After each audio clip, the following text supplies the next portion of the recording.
for me, my advice to young kids is try everything you want to try in life. You know what I'm saying? You only have one life. You only have one opportunity to do things, and you have to make the best of it. You know, if you feel like you want to try something, go for it. You know, give it everything you get, everything you have, and do it at the best of your ability. You know, you never know what tomorrow can promise. You know, if you want to be a footballer, invest. Nowadays, like, you know, a lot of people are trying to control and try to tell you what to do. You know, obviously, listen to the ones you respect. But other people that tells you just block out the noise, live your life. At the end of the day, they're watching you. They want to ruin your happiness. They want to ruin your positive state of mind. And just be you. I think like some kids, when they see, like, you know, Neymar dribbling, they think that's what it takes to be a professional. Yeah. The thing is, it's like Thomas. Thomas is for me. He's one of the a good player for like example. He's not very fast. He's not very good at dribbling, but his IQ and touches to get away from players is so good. It's like how is he before I came to Bayern, like just watching like as a fan, I'm like, bro, how's this guy's a professional? He's not fast. He doesn't do skill. You know, like you see all these skill shows and you see people doing all these fancy tricks, and kids think like, okay, you need to be like this good to be a professional. It's all about the little details. Two touch, play. If your ability to play two touch and your first touch is so clean, I swear. Mine, I'm always the best. I don't care what the people are thinking, what they say. In my mind, I'm always the best.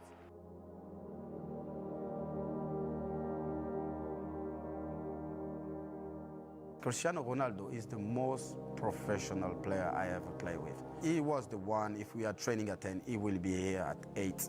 He was the last to leave the training ground. He's a machine. He doesn't want to lose anything. I tell the story about the tennis table and Rio Ferdinand, you know. They play like a tennis table, and Rio Ferdinand beat Cristiano. Everyone was laughing.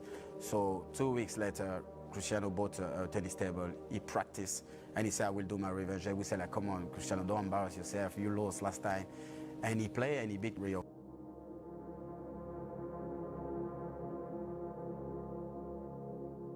Ronaldo was the biggest example of someone that, from the outside, you think, God-given talent, doesn't need to work hard, just turns up on a football pitch, looks $1 million, and just goes out there. Well, there was one day I mapped out a day in the life of Ronaldo, and in the day of Ronaldo, there was only an hour in the day where he was coached.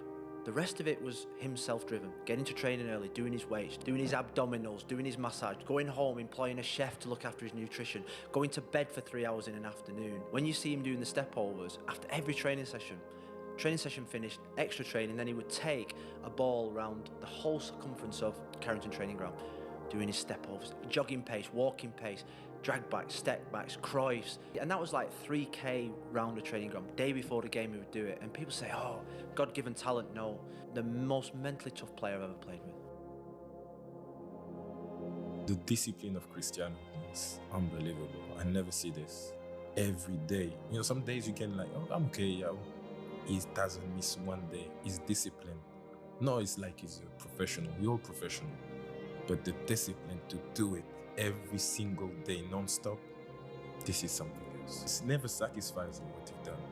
He always want more, because he always say, I can do more. I will do more. His motivation is crazy. It's like every day is a new record, is a new challenge for him. Every single day. I'm telling you, he's programmed.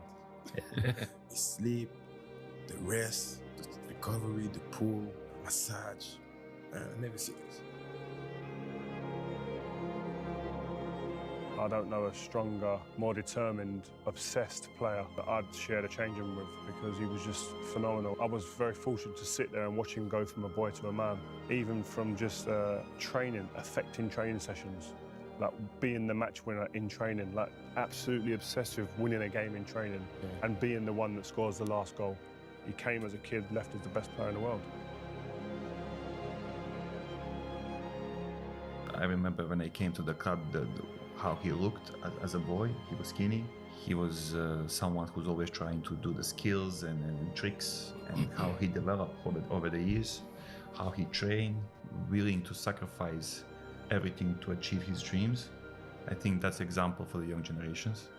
I think what you see Cristiano on Instagram, all flashy stuff, I think he earned it, he deserved it to have all those. But in his age, when he was 18, 19, 20, 21, to have that mentality, to work hard, to don't go out, to fight for your dream, and the way he did it, I think he deserved everything he got.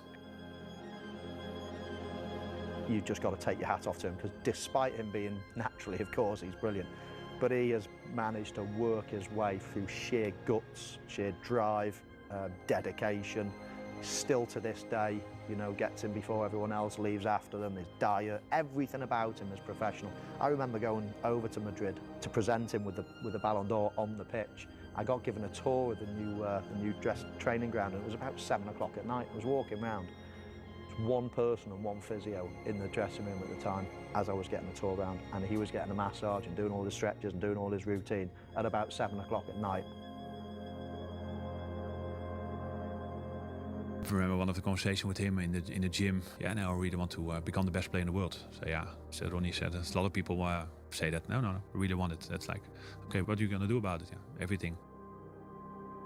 One of the funny stories I find always, I told a lot of people already after training, when I want to take some free kicks. Said Ronnie, it's like, take the second or third goalkeeper. I'm 37. Come on, let's take one of the other guys. I'm tired. No. Come on, I want to score against the best.